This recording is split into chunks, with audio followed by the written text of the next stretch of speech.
It is currently Sunday, January 18th, 2026, and I'm coming at you live from under the sea. Under the sea. Done where it's wetter. Each so much better. Take it from me. All right. Stumbled through it, managed to get through it. Um, but we are under the sea. This episode we're getting straight up nautical, or maybe subnautical. I don't know, because we're dealing with some underwater shit. We're going to be talking about this thing called Project Azorian, some operations in there, but this episode's got it all. Submarines, nuclear missiles, manganese nodules, and a giant fucking claw machine. This is a very, very sick thing that I knew nothing about. I guess I knew a little bit about it because if you've seen the newest Mission Impossible Dead Reckoning, this is kind of that. They kind of just stole uh Project Azorian, which that's what all stories are. What do they say? Like every story is just like a retelling of the Bible. I I don't know how true that is, but whatever. It's all just retellings of each other. But so if you've seen that, then you kind of know what Project Azorian is. But before we get into it, like I mentioned, manganese nodules. This is like a thing that I don't think a lot of people know about. So car batteries, I think they have manganese in them, but they have all this other shit in them, like lithium, cobalt, and nickel, and that shit's like pretty rare across like the surface of the earth. We'll find like I know Africa has a ton of it, but Africa has a ton of everything. You kind of have to disregard Africa for this conversation, but all the minerals in rare earth metals. I guess they're metals technically. Lithium's a metal, but like all of that shit is like super rare on the Earth's surface. But in the Pacific Ocean, like not along the coasts, but like in the dead middle of the Pacific Ocean, there's these massive like fields basically of like these little like meteorite looking rocks. They're like the size of a softball. And they have all these super rare minerals down there, but they're in international waters. And I saw a video talking about this, and they were like, dude, China wants it, the US wants it. So World War III might be on the high seas, dude, which I think is a pretty sick option. You know what I mean? Because we've seen what ground warfare looks like between two fairly modern nations. You know what I mean? I'm talking about like Ukraine and Russia. They're both decently modernized nations. Not fully. I'd say they're probably like second world, maybe not fully third world, but they're second world, maybe like second and a half world at this point. And like the land warfare is just so undignified. It's just you're waiting in like a little mud trench to get blown up by a drone. And people are like, well, war is hell regardless. And it's like, yeah, dude, but if war is hell, the war is gonna happen anyway. I would want it to be like fun. I'd want it to have like some dignity, some honor to it. I don't want to sit in like a little fucking wire, like razor wire hut waiting for a drone to fly into me. I don't want to do that. So if we do end up having this war over these manganese nodules, get ready for some high sea warfare, which I mean, all in all, is not that bad. You know what I mean? Compared to some of the alternatives, you know what I mean? Because like your boat goes down, you're dead, and that does suck. You know what I mean? Like the casualty rate will probably be pretty high, but I don't know. It's better than being like that dude in the Metallica song. What's that song called? One, where he has like none of his senses or anything, and he like slams his head into a table until he dies. I mean, it's better than that, I'd say. And in some nice high seas warfare, we haven't had a lot of high seas warfare. You know what I mean? They're just mostly using the boats to shoot onto land, which I think is kind of gay, dude. I want some pirate battles, you know. So that could be pretty sick. And we're gonna be talking about. Actually, I don't know if this. Not that I'm saying it. I don't know if in the notes I mentioned the manganese nodules at all. But I guess that is a little bit gives you a little tantalization of what's going on, what's gonna be going on here. We're going to the bottom of the seafloor, a very interesting alien place. It's always like I'm scared of the ocean. I'm scared of like open water where I can't see the bottom as a whole. Like even as an adult, as a kid, it was bad. As an adult, I think it might be even worse. My imagination is even more active. You know what I mean? Like if I'm swimming laps or whatever, and I got my eyes closed, I'm imagining that there's a shark getting ready to eat me, like fully. Not like to motivate myself to swim faster, but like I legitimately believe that in this fucking pool, in this rec center, there's a shark that's trying to eat me. But the deep sea, I guess because you can see the bottom of it, like, I'm not that scared of it. I actually find it pretty calming. There's lots of, like, weird, like, alien-looking things down there, like fish and, like, jellyfish and shit like that chilling down there, like weird-ass sharks and stuff. It's a pretty cool place. We're not gonna be talking about any of those creatures, but I do think the bottom of the ocean could be an interesting subject to explore in a future episode. Um, and it's just a pretty unexplored place. Like I used ChatGPT because I was like, I want to do an adventure episode. You know what I mean, where we explore something, or where someone else explores something, and then I shittily repeat the Wikipedia page. Yeah. Apparently, the bottom of the ocean is pretty much unexplored, which makes sense. You know what I mean? You can't just like hop down there. It makes sense that like the surface is way more explored. And then it's like, what's down there, dude? Besides like these manganese nodules, it doesn't seem like a whole lot's going on down there. You know what I mean? If there's like megalodon or something, cool. I don't think he's down there though. So that's probably why it's unexplored mostly. It's really not even like the difficulty of reaching it. I think it's just like so goddamn boring unless you're like some autistic like marine biology nerd. Then it's probably really interesting because it's all just worms and shit. I mentioned like the cool looking fish and stuff like that, but those boys are far and few between. It's mostly just worms. It's just a planet of worms, which, I mean, I don't know. I'm not a big worm guy. I don't know, but these are some pretty sick worms, though. I will give the worms credit. These are some pretty cool looking worms. It's not like your standard earthworms, although that would be fucking insane. Like 16,000 feet below the surface of the ocean, there's just earthworms digging around down there. Those fuckers. Um, but there's something else at the bottom of the ocean, and it's still there, kind of. It's still there, kind of. And we're going to be talking about it today.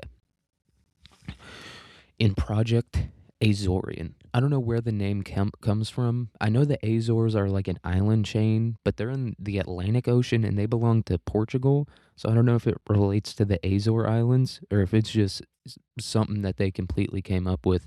I'll Google it real quick to see how they came up with this name. But yeah, Project Azorian. It's it is like a CIA project, and we're gonna be talking about it at the end. Um, Whatever. Then nothing showed up. But we're gonna be talking about some conspiracy theories about it at the end. But it's not. I don't know. It's not as conspiratorial as it's a little bit more of like the out there conspiracies.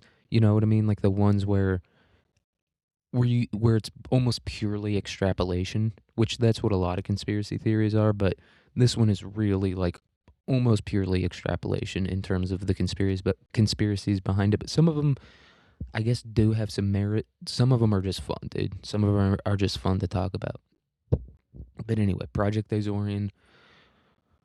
First thing we're going to start off with, the disappearance. The disappearance of what, you're asking? What disappeared at the bottom of the ocean? I think it's pretty obvious at this point what disappeared at the bottom of the ocean. You know, we're talking CIA.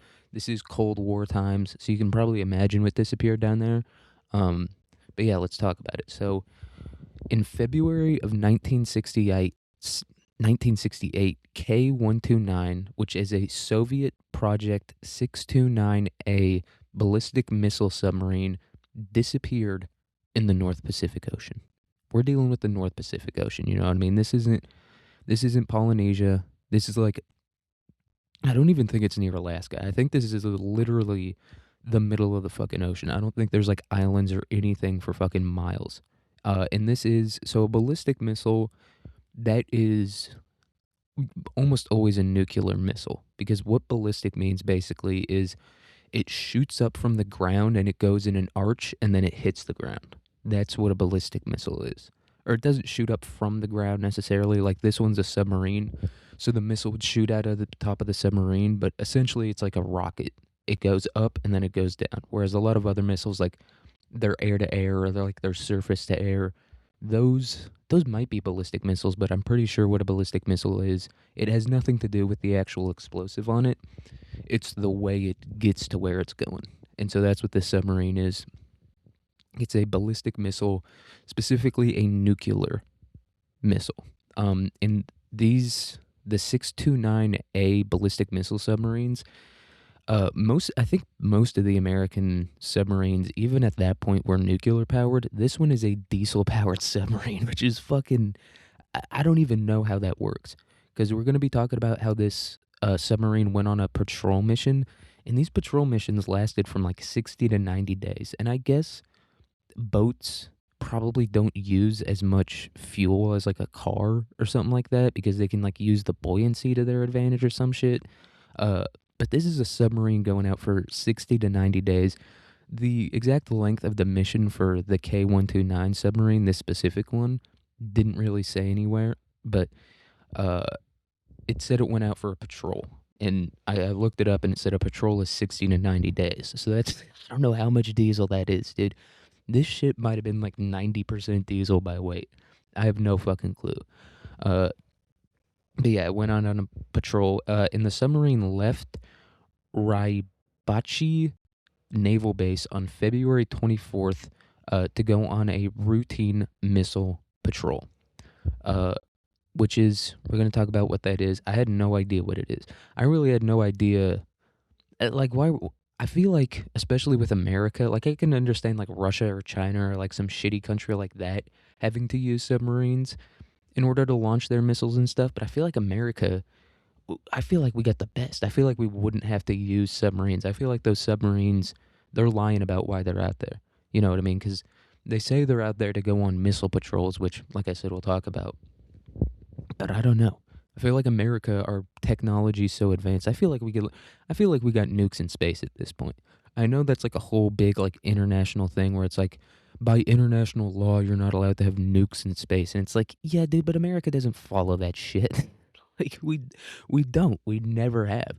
So I feel like there's a 100% chance we have nukes in space, and then it's like, so I don't believe that America's going out on missile patrols. Is what I'm saying. I think these submarines are doing something else. But anyway, anyway, missile patrols are highly classified missions where submarines go to sea with nuclear missiles and await orders to launch. That's basically what a missile patrol is. Uh, you're basically just loitering around waiting for a nuclear war. And it's like, I get America, especially the military, loves just burning resources, just shoveling that shit into the fire. But I feel like just sending them out on like routine patrols, and they go to like a specific area, uh, sending them out on routine patrols like that seems like, even for the military, kind of seems like a big waste of money. Um, but I have no idea. I don't know. I just feel like there's something fishy there, and it's not just your pussy. Okay, there's something fishy going on with these submarine patrols. But yeah, like I said, they basically just like go to the middle of the ocean. They don't like stay in one spot. They have like a big area. Like I said, this is the fucking ocean. Specifically, this one we're talking about is the Pacific Ocean. Uh, so they got like a big area that they're not looking for anything. Like I feel like that's when they said patrol, I was like, oh, they were looking for like enemy submarines or whatever. No, in a missile patrol, you're literally just driving around. I'm sure they give you like some little bullshit job to do so you don't go fucking insane. Um, but yeah, they're not looking for enemy submarines. They're officially not out there gathering intelligence or anything like that. Or talking to like the aliens that live deep underwater and control our government. They're not doing any of that officially. they're just they're just swimming around down there, paddling around like one of like those little mechanical fish that you play with in the bathtub when you're a kid. And that's essentially what um a missile patrol is. And so the goal of these patrols is to remain completely undetected, and the submarines usually remain submerged for almost the entire length of the 60 to 90-day patrol. So that's the average length for a missile patrol. I don't know if that's the average length for an American one or a Russian, but that's around the average length is 60 to 90 days. In submarines, um, when submarines are used for like fighting and shit like that, for like sinking boats and stuff, like kind of classically what you think a submarine is for, they actually spend a lot of time on the surface of the water. And a lot of the submarines that are designed for shit like that, like I guess they would be called attack submarines, I think, if I remember correctly. Um, these they can they can't go that fast underwater. So this thing's going like maybe like 10, 20 miles an hour, just like under the water for 60 to 90 days. And you can't really communicate down there. Like they can get the communication, they can get like a beep. It's basically Morse code is the extent of the communication they can get down there, just because the radio waves. It's so hard for them to penetrate that much water, and they're not going too terribly deep, but they're going pretty deep, probably past where like the boat, like the sonar of a boat can like reach. That's probably how deep these missile patrol submarines are going, at least.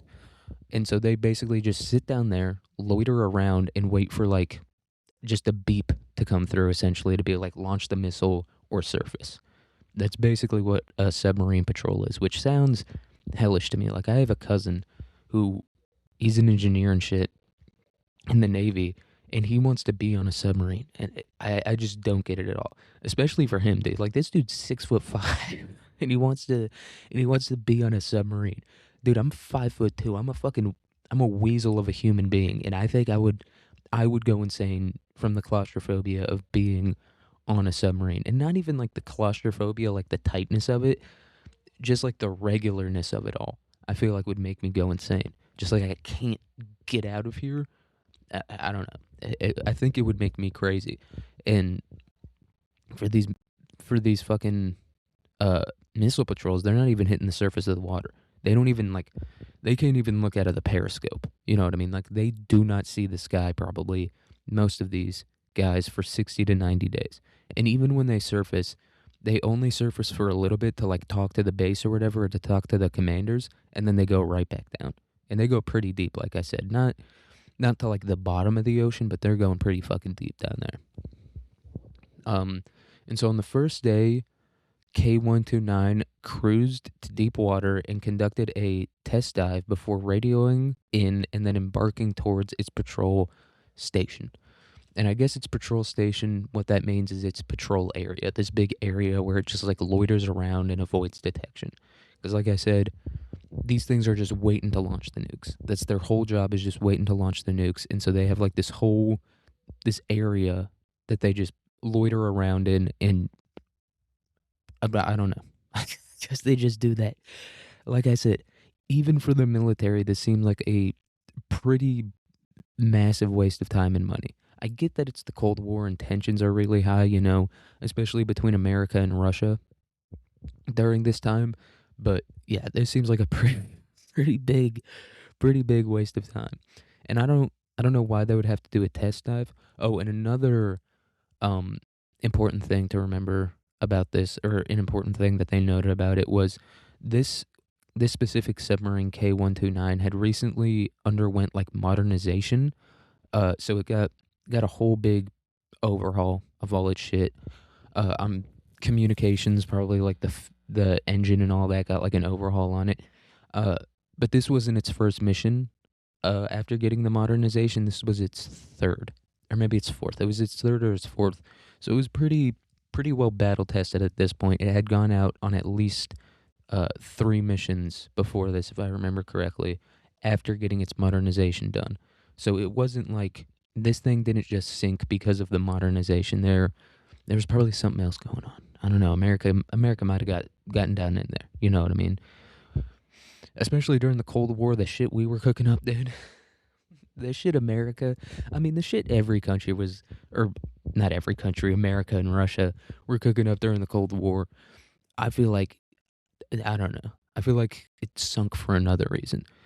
Some people think it's Atlantis. Atlantis will be brought into this episode, in case you were wondering. Um, so maybe Atlantis sunk this fucking thing, but it was pretty well battle tested in terms of its ability to do dives and shit. I don't know. Maybe the fucking commander of this thing took it deep. He was like, "Dude, let's go to the bottom. I want to see what the fucking bottom looks like. Let me get a peek at these manganese nodules." I don't know why it exploded, but anyway, K129 was meant to make standard radio check-ins as it was crossing the 180th meridian, and when it reached its patrol station, but it missed all of these. It missed every single one of these things. So it essentially, I guess it survived the the test dive, and then it went back down. But I don't think it went all the way back down because it has to make these radio check-ins with its whatever the fucking base was called. I don't remember, like Rybayuchi or some shit like that.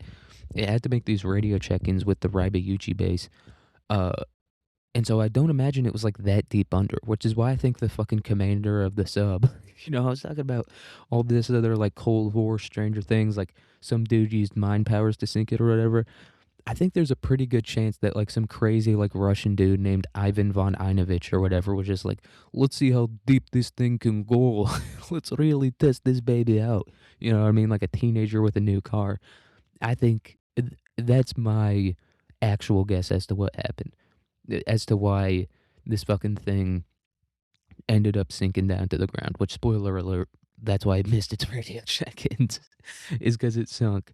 Uh, and so I think that's what it was. I think Ivan von Inovich was like, I want to see what this baby can do. I want to hear that Hellcat purr. You know what I mean? And I know, at least in World War II, I don't know if they were still doing it at this point, but a lot of like submarine commanders would get cycled out. But this was the context I heard this in was attack submarines during World War II. So I don't know. I don't know if that's the same for nuclear submarines, but they would get cycled out pretty quickly. I think it was like every 2 to 3 missions.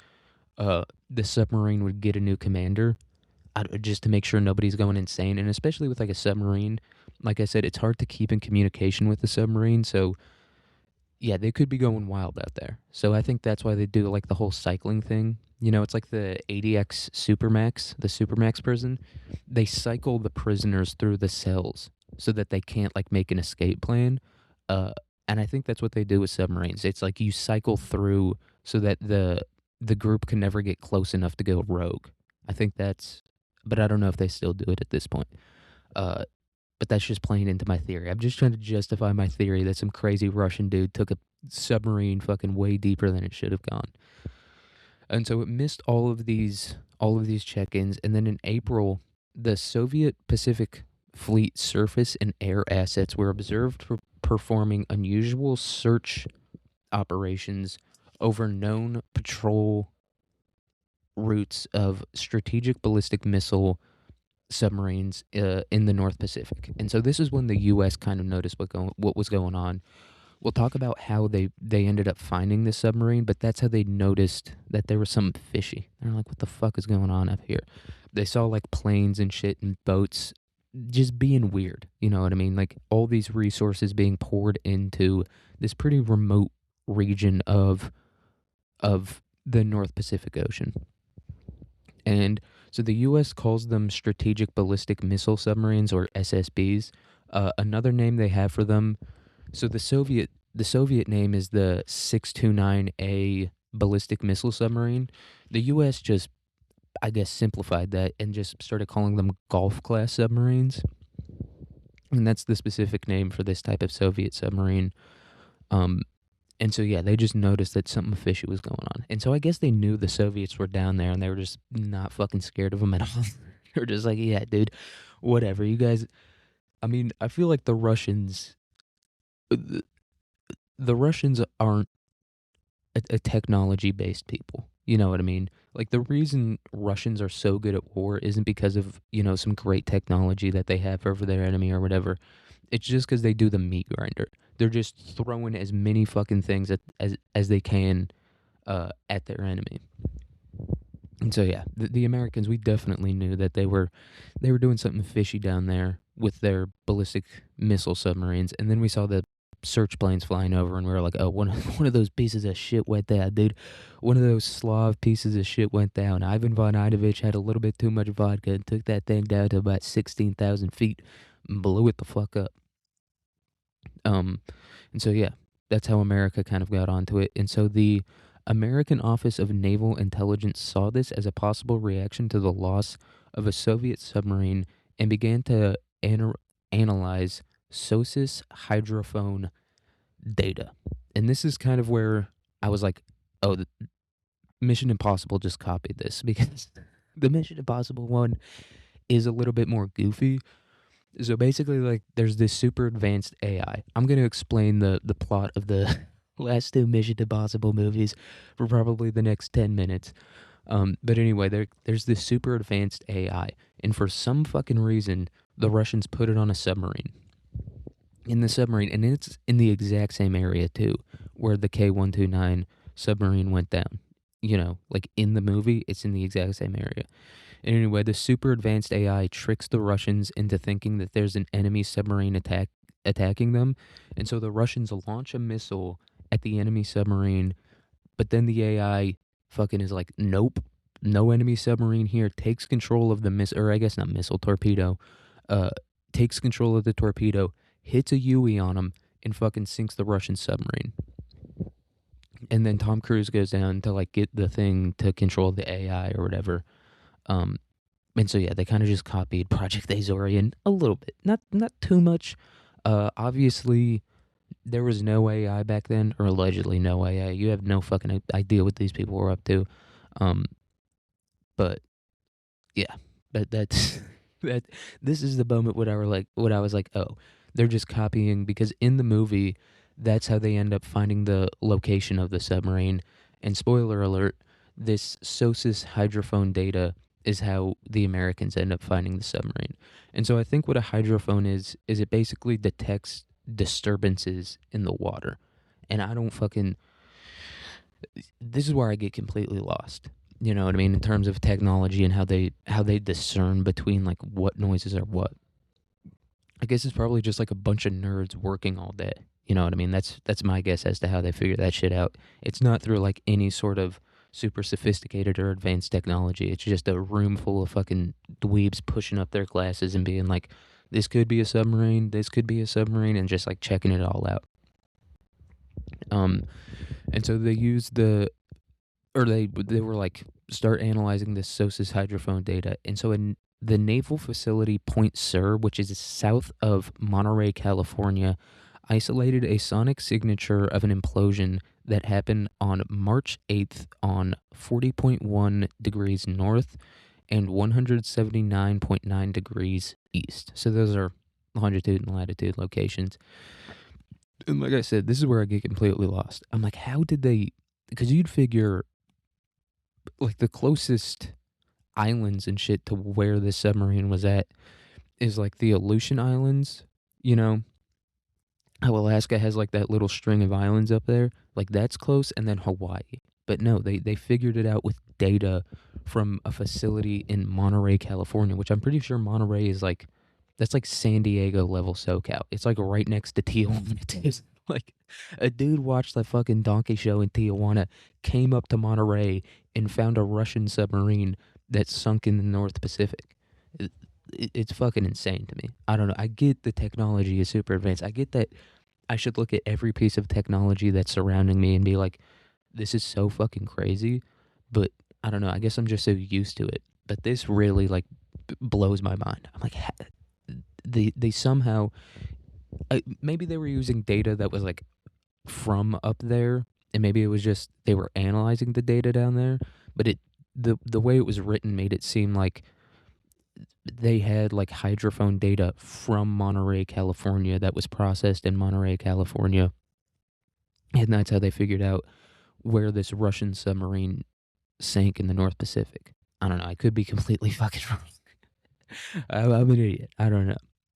And so now, figured out when it sunk. We never revealed how it sunk. A lot of this shit, like I said, is still classified, it's just so weird. It's so weird to me that even after the Soviet Union doesn't exist as a country anymore, so much of this shit is classified. And spoiler alert, a lot of it, I don't know why I keep saying spoiler. I've been spoiling it the entire time. But anyway, when they go out to find the submarine, they documented the whole thing, like filmed the entire thing. A little bit of it has been declassified. The Russians, I think after the fall of the Soviet Union, got a little bit of the footage. I don't know why.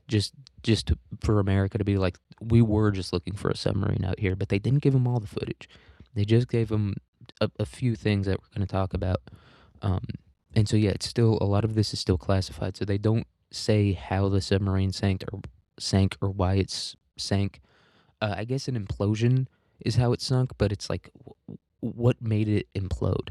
You know, what about it made it implode? Was it too deep? Was it like going too fast? I don't know if that can cause an implosion, but somehow it implodes, hits the bottom of the ocean at 41 point or at 40.1 degrees north and 179.9 degrees east. And you got to understand, dude, this is still like a pretty massive fucking area. I know like the decimal points make it seem like it's exact, but it's not at all. It's a huge fucking area that they still have to search for the submarine. So it's still in all, you know what I mean? Like practically it's still missing. It's like, yeah, we have like this probably over 100 square mile area where it could be, um, but it's yeah. So it's at this point it's still basically missing. And so this is the search and recovery plan. In July 1968, the Navy began what they called Operation Sand with the deployment of the USS Halibut, the only submarine configured to use deep sea submergence search equipment. That's like the actual military name for it. And this is just robots, basically. No dude is going out there in like some deep sea, like old school diver suit, you know what I mean, with like the heavy ass helmet. They're just using robots for it. And I guess this boat can go pretty fucking deep because eventually they find K129. Obviously, obviously they find it. There wouldn't be a story if they didn't find it. But they end up finding it, and it's at 16,000 feet deep, which is absurd. It's absurdly deep. Um, and so I guess the USS Halibut can go deep as fuck, and then it also has these robots that can they probably have cables attached to them that can go even deeper than that. But it's like, how long is that fucking cable? Because I feel like most submarines are like military submarines are maxing out at about like 2,000, like maybe 4,000 feet. I can't imagine that they're going all the way down to 10,000. Uh, and so yeah, they probably had like long ass fucking cables on these robots when they were looking for this submarine. And also, I do think that the submarine names that that America uses, like all like the ship names you've heard them, like the USS like Fitzgerald or whatever, like they're named after presidents and senators and stuff like that. To my knowledge, not all of the submarines, but a lot of the submarines are named after like sea creatures, which I think is pretty sick. Like the USS Dolphin, I think is like a famous submarine. I think it's like a famous one from World War II, maybe. Uh, and so yeah, I think that's pretty sick. I think it's more sick than naming it after like a senator from Montana or some shit, dude. But that's just my personal opinion.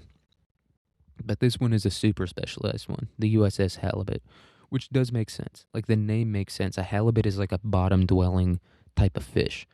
Uh, and so yeah, it makes sense that they gave it the name USS Halibut. So anyway, after only 3 weeks of searching using robotic cameras, the Halibut found the wreck and spent the next weeks taking over 20,000 photos, for which they received a special classified presidential unit citation. This is like a group citation. It was like no one in particular got it. It was just like fucking good job on that one. You took 20,000 fucking pictures of this submarine. I imagine they repeated a few of those pictures. You know what I mean? I feel like that it was a little bit of stat padding. God damn, did I get out, Doc? I feel like it was a little bit of stat padding of like these two pictures seem pretty similar, and it's like no, they're different pictures. I promise. So maybe a little bit of stat padding there. But at the same time, 20,000 is pretty impressive, and only 3 weeks of searching is super impressive. Like for comparison, there was another submarine. I think it was a U.S. submarine. Similar thing happened with the K129. I think it imploded, went down to the bottom of the ocean. They found the general area it was in, and it took them like 5 fucking months to find this thing. So 3 weeks is pretty impressive. You know what I mean? I would have been hyped about that. I would have been like, fucking hell yeah, dude, we can go home now. And it's like, no, we have to take 20,000 pictures of it. And I'm assuming they used the robots for the pictures too, and they took it like from all different angles so that it could be analyzed to see like what parts of it are still intact and what pieces of the submarine have some intelligence that might be useful to us. That's why they had to take all these pictures, was basically to get like a 3D image of the whole thing to be like, all right, this should be good. This should be good. Is it worth it to try to go down there and get it? So, and they end up getting a fucking award for it. So good for them. Like I said, I think it's a little bit of stat padding, but you know what? Russ won the MVP. So stat padding works sometimes. All right. And the photos were sent to the CIA, who concluded that the nuclear missile in Tube 3 was likely still intact. And this is, I don't know how many tubes or how many missiles that these uh, 629A submarines usually carry. That is like, what happened to the other missiles? Did they blow up underwater? Because they definitely didn't. Because if they blew up underwater, we would have found that shit quick. Because, I mean, it's 16,000 feet deep, but it's still a fucking nuke going off. I feel like there would still be a little bit of spray. You know what I mean? Even if it's just like a humpback whale coming to the surface, a little blowhole action, I feel like there would still be a little bit of spray from a nuke going off, even if it is 16,000 feet beneath the ocean. But, like, all those missiles and shit have to be like armed and stuff. I think even like tank shells have to be armed before you shoot them. It's not like a bullet where you just hit the primer and the thing fucking explodes. So I guess they've got like the other missiles got like crushed or something by the water or like broke up when the submarine broke up as it was going down. I don't exactly fucking know. But missile and tube number 3 is likely still intact, and that's enough. That's enough for them to be like, all right, we got to go down there and see what type of technology the Ruskies are working with the submarine missiles. And dude, this is crazy to me. This is only 23 years after the end of World War II.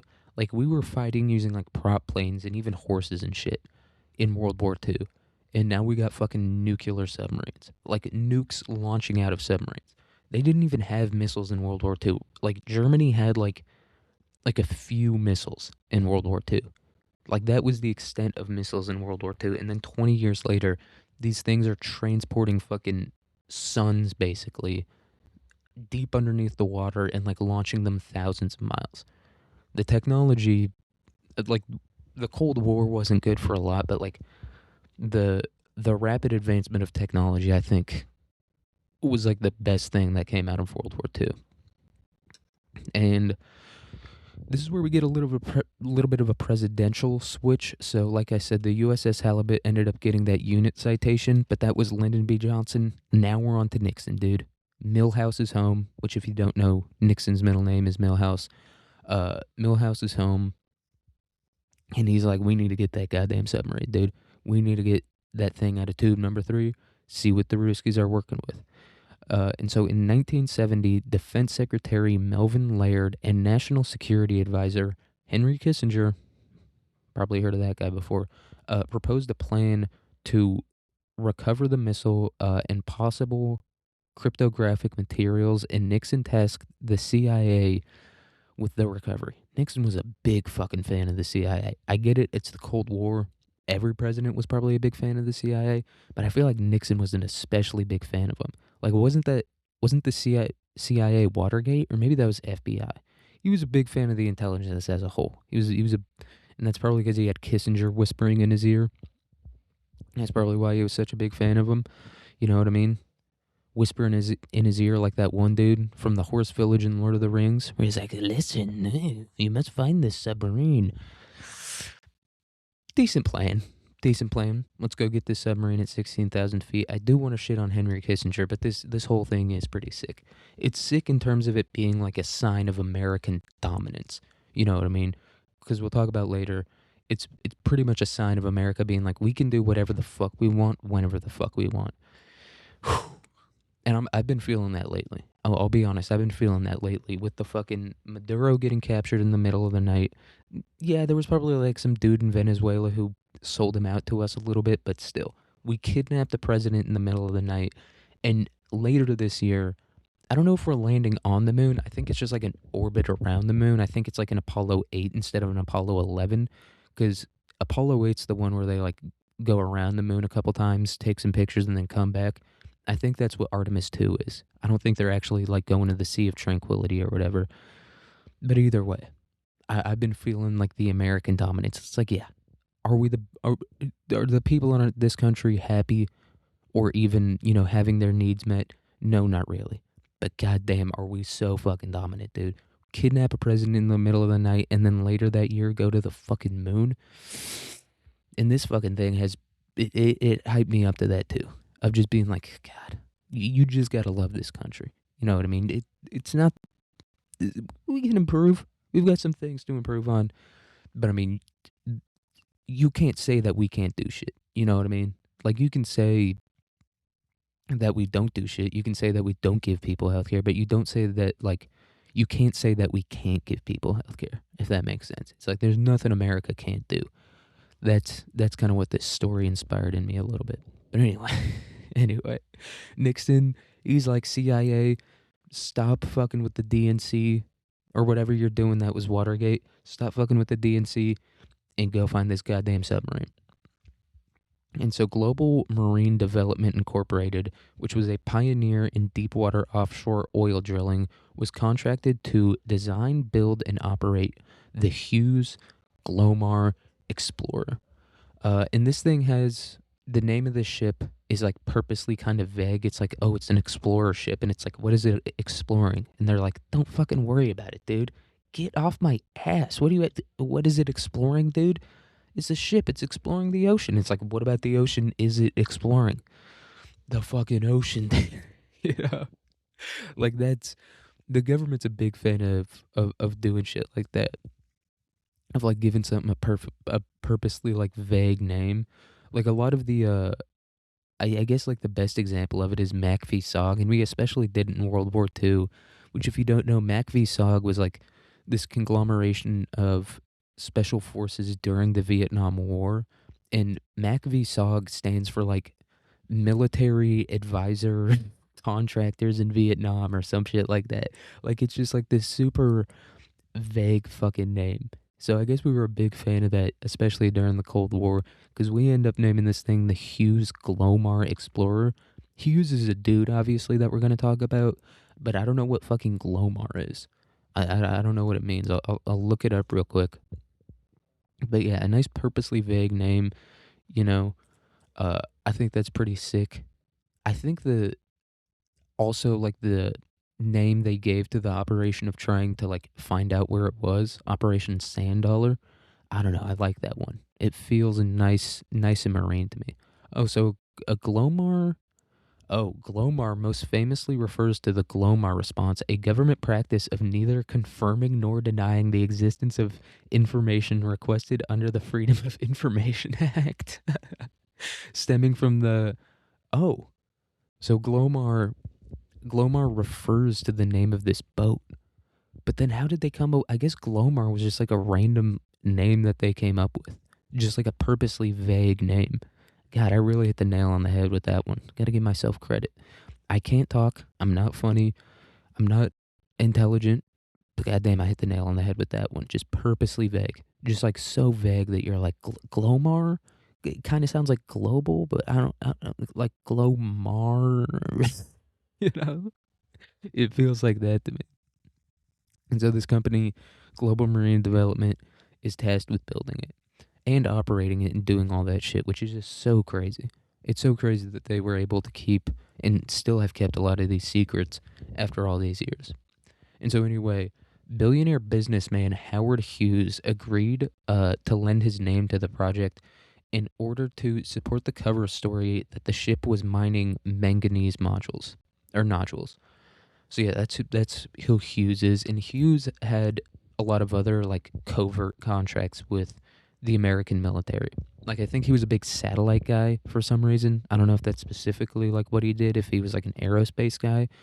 Um, but yeah, he had a lot of contracts with the government at this point, so he's just like, fuck it. Yeah, you guys can use my name for it. Sounds chill. None of his companies were involved in it though. That's an important thing to note. None of Howard Hughes's companies were involved in the making or operation of the Hughes Glomar Explorer. He was literally just like, fuck it, yeah, dude, I just made $10 billion off a satellite contract. Fuck it, you can use my name. You know what I mean? Which I understand that. It wasn't just Global Marine Development. I think Lockheed Martin was involved in this somehow. Or maybe it was Grumman. It was one of those fucking plane companies. Uh, was involved in, I think, making specifically. I don't want to spoil it. Actually, it's pretty fucking sick how we end up getting the submarine out of the bottom of the ocean. It's kind of it's like the most elementary solution, but it's so fucking sick. Like I said, it's just an example of America being like, yeah, we can do whatever the fuck we want to do. All right, get off my ass. Um, and I think they were involved in making a part for this boat at the very least. And so anyway, on November 1st, 1972, dude, we're 4 years out at this point. We're over 4 years out. Remember, this thing sunk in March of 1968. This is November 1st, 1972. Work began on the 57,000-ton, 619-foot ship, which was designed to conduct salvage at depths far beyond anything ever even fucking attempted. God, America's the best, dude. They're not, people haven't even attempted to get close to what we're doing. And we're like, yeah, we're just gonna fucking build a boat and do it, dude. The fuck are you talking about here? We're gonna waste all the taxpayers' money. They don't give a shit, dude. This is 1972. They're all getting a little bit of booger sugar and going buying a house for $2. They don't give a shit where their tax money's going to. Yeah, we're gonna go grab this fucking submarine real quick. What are you gonna do about it, bitch? That's essentially what America.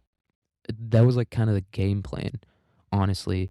At this point, was like the Russians. They kind of knew where this submarine was at, and they were just like, yeah, no one could get that, and so that's how America ended up getting it. Like Russia couldn't even interfere, uh, even when they knew the Americans were trying to get it because they were like, that's impossible. No one could fucking do that.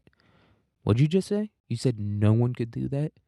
Not familiar with us, dude. We'll go grab a fucking Nazi, and that motherfucker will teach us how to get that boat off the bottom of the ocean. Because we're America. All right, listen here, Russia. We're America. A fucking Nazi's gonna somehow figure this out for us. All right? They're still alive. They're still out there kicking. They got us to the moon a few years ago. Now they're getting us to the bottom of the ocean. Fuck off, Russia. And so at least 2 preparatory missions were carried out to survey the area as well as to gauge Soviet reaction to research ships in the region. So I'm assuming that the area that they're in is still like an active missile patrol area. I'm just assuming. The Russians, they don't give a shit. They're like, oh, 100 people died in a submarine explosion. Who gives a shit? We got 1 billion more of them. Just send them out here. Let's just keep doing it. And so I imagine there was still some fucking so that's a little bit sketchy. I feel like the ocean's huge. You're probably not gonna run into anybody out there, but the Russians probably had an eye on it still at this point, and the Russians didn't really seem to give a shit. They just kind of assumed it was impossible. It didn't lend itself to the Russian way of doing things, where you just throw bodies at it until it works. And so they didn't really give a shit. They were like, oh, there's some fucking research boats out there. Yeah, good luck with that, dumbass. Oh, you're going to go to 16,000 feet in the ocean and pull up a giant submarine? Yeah, I'm sure you are. They didn't know who they were dealing with, though, dude. They didn't know that they were dealing with the Hughes Glomar Explorer. They didn't know that they were dealing with it. And so the Hughes Glomar Explorer, this is pretty sick, dude. This is where it gets really fucking sick. The Hughes Glomar Explorer employed a large mechanical claw, nicknamed Clementine, that would be lowered on a pipe string similar to those used on oil rigs before reversing the process to raise the salvage into the ship's moon pool for processing. And a moon pool it's kind of, I don't know how they use it for processing, but it's basically like the boat. If you've ever seen like a catamaran, I think that's what the type of boats are called, where it's like there's 2 like floaty things on either side of the boat, right? Or like those are the parts that maintain contact with the water, and then the middle is kind of like raised up off the water a little bit. That's what the moon pool is. And also, if you've ever seen like how they drill for oil, they like attach pipes, like literal metal pipes around a fucking thing, around like a power cord or some shit that's attached to a drill at the bottom. And it's not like a chain where the pipes are attached the entire time. You have to like put the pipes off and take the pipes off, or put the pipes on and take the pipes off when you're going up and down when you're drilling and shit like that. And that's how the the string for the claw worked. That's how the string for Clementine worked. Um, they would attach the pipes as the string was going down and then take the pipes off as they were coming up. And these aren't like Legos where you just snap it together. You gotta fucking like bolt these things on, like thread them together and shit like that. So this is a pretty, it, probably like lowering this claw is probably like a day long process. It's probably 8 hours. That's punching in and punching out at this point, dude. Um, but I'm sure, like I said, they use Global Marine Development Inc., which is that's the development or whatever it was called. They use the development arm of a company that also does oil drilling. Um, and so I'm sure they had like oil rig workers on there, dude. I'm sure it was just dudes with like big pot bellies and fucking like waterproof coveralls on there doing like this covert fucking CIA operation. I don't know. That's a pretty funny image to me. Like, all right, you're going to work for the CIA now, and it's like, they gonna pay my child support. Yeah. Um, and so the United States Intelligence Board expected to recover the navigation system, a nuclear warhead, the sonar system, cryptographic equipment, sub warfare countermeasures, and an SS N5 missile. So they expected to recover all that shit, dude. This thing's at the bottom of the ocean. You know what I mean? And you have all the pictures of it. This thing was probably pretty fucked up. It imploded in the middle of the ocean and then sunk probably like over like 10,000 feet. This thing is pretty fucked up, and they're like, nope, we're gonna get all of it out there.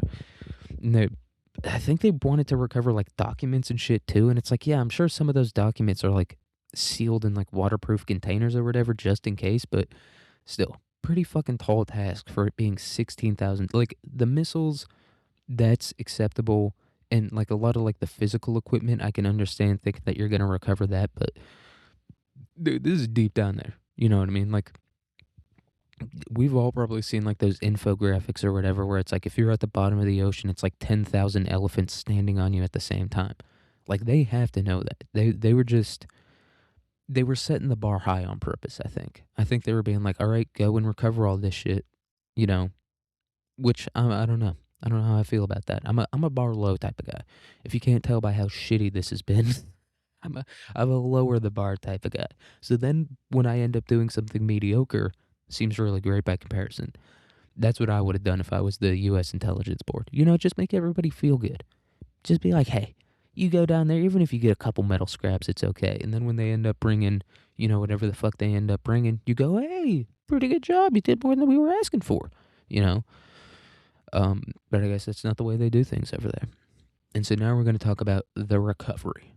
The Hughes Glomar Explorer arrived at the site on July 4th, 1974, dude.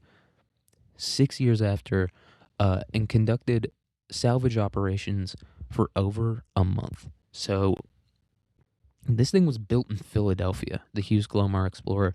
I guess they take it through the Panama Canal, and everyone was probably like, what the fuck is that boat for, dude? Why do they have a fucking, why do they have a claw machine on that boat, dude? Uh, they, I mean, there was, how else are you going to fucking transport that boat? You got to go through the Panama Canal. Then they took it all the way up to Pearl Harbor, and then they left Pearl Harbor before they went to the coordinates where they knew this thing was at this point because they had all the hydrophone data um to do these salvage operations, and they did it for a month, dude. Which I don't know.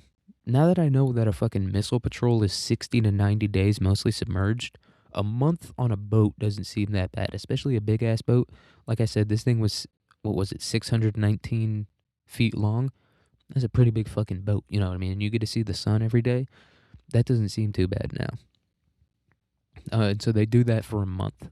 And at least two Soviet ships visited the Hughes Glomar Explorer, but Soviet intelligence thought it was impossible to conduct a salvage at that depth and disregarded further intelligence warnings.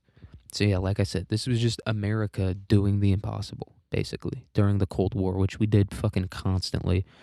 Like every 2 weeks, it was like America just did something fucking impossible just to like flex on Russia. um, but yeah, these two, I think one of them was like a actual like Navy combat boat, and then the other one was just some like shitty. I think it was an actual tugboat.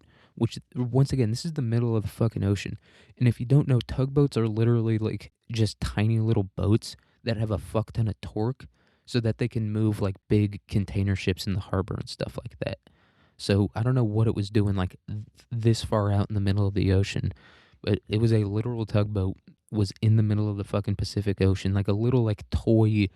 If you've ever seen Ponyo when they hop on that little like boat after the whole island floods or whatever, that's basically what a fucking tugboat is. It's basically like a Fisher Price type of thing. Um, and I guess it was in the middle of the fucking Pacific Ocean for some reason because it pulls up to this boat and it was like, "What are you doing here?" And they probably straight up told them. They were probably like, "We're going for your submarine here," and they were like, "Oh, that's impossible. Fuck off." It just dipped.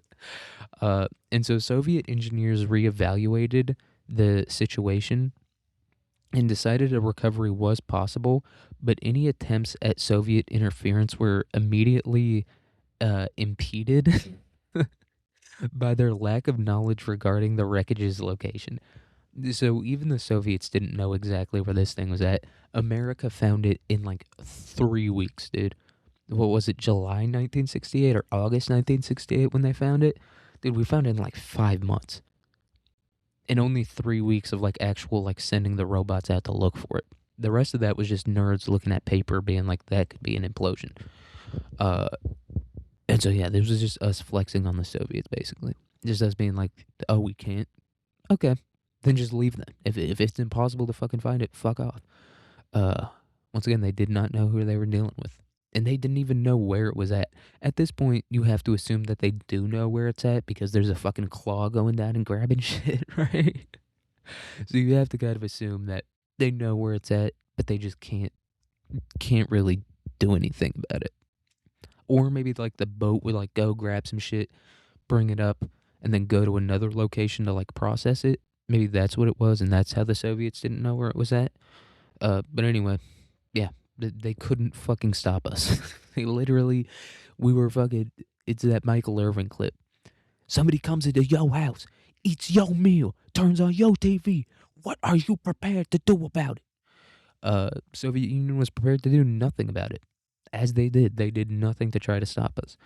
And so ultimately, the ship recovered 2 nuclear missiles in the bodies of 6 deceased crewmen who were buried at sea with military honors. And they were worried that these guys had like radioactivity on them or whatever. That was their claim as to why they buried them at sea. I'm sure they buried them at sea so that the Soviets didn't know like how much we were able to recover from the ship.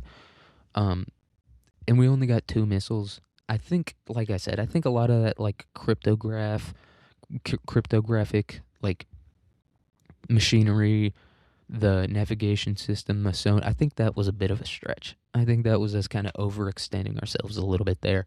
Once again, we are America. We are number one. We're the best. We can do whatever the fuck we want.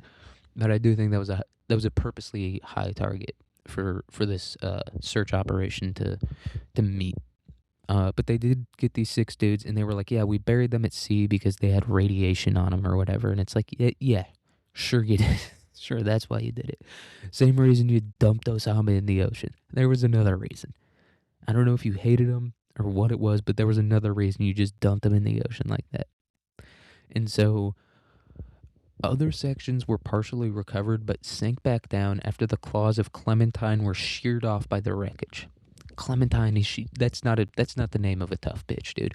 You should have named that shit like Betty or something like that. Like Betty's a tough bitch, you know what I mean? Clementine, that's a little bit more soft. You know what I mean? You think fruit, you think oranges, stuff like that when you think of Clementine. But Betty, that's a tough girl. That's a girl that'll knock you out. You know what I mean? Yeah, Betty's getting the cops called on her for domestic violence, but she's not the victim. All right, she's knocking your ass out after having a couple beers. She said, "Where's my goddamn eggs, bitch? Go make me a sandwich. I'll knock you out." That's who Betty is. Clementine's making the sandwich. You know what I mean? Clementine's the one who's getting beat.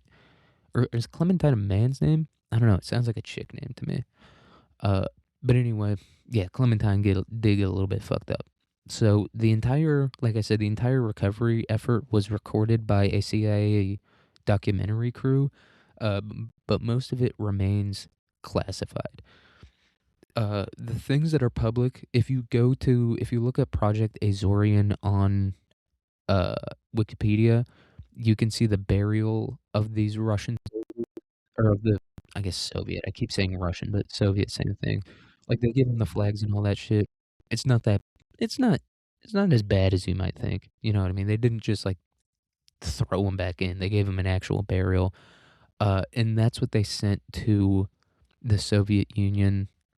What else did they send to them? Yeah, so they sent them that video. Oh, that was the only thing they sent them. Oh, and the no, they only sent them the burial video. Okay, that makes sense. They were just like, hey, we gave these guys a nice little burial. Don't worry about it. And it's like you just pulled them up from the ocean and dump them back in. I don't know. I don't know. And so anyway, some of the conspiracy theories are that the Soviet sub recovery was just a cover story for tapping undersea communication cables, the discovery of Atlantis, uh, an assassination on the installation of a missile sub. Those were the cover stories. No, the only like real one to me is like tapping the undersea communication cables, but even that is a little bit kind of like, really? We're gonna do all this for it? We're gonna build this big boat with a fucking claw on it and all that shit? I don't know. I don't know if I believe that we did all that shit just to tap some undersea communication cables. Because why not just send a submarine down there? We already sent the USS Halibut down there. It didn't seem to run into any trouble. Like I said. So I don't know. I don't know how they came up with it was a cover story.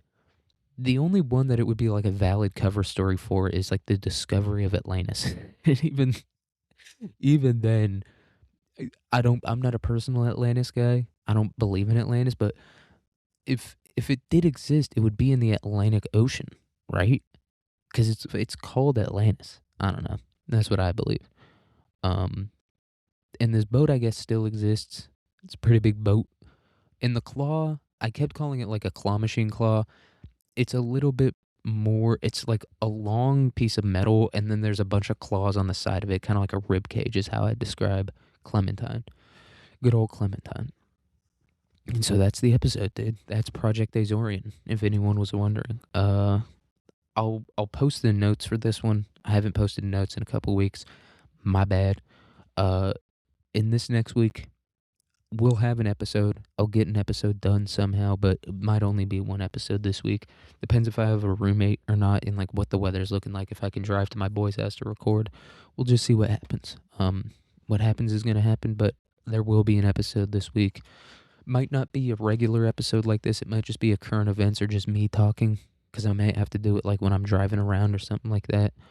Um, but you'll get something. You'll get something, I promise. Or I'll do something. That's more what it's about. It's not about, no one's listening at this point. People might start this one, but they're definitely not going to be listening at this point. Wasn't a great episode. Um, but yeah, I'm just going to do an episode to prove to myself that I can next week. But I hope all you guys have a good day, a good week, a good year, a good life. And I'll see you guys in the next episode. Ping.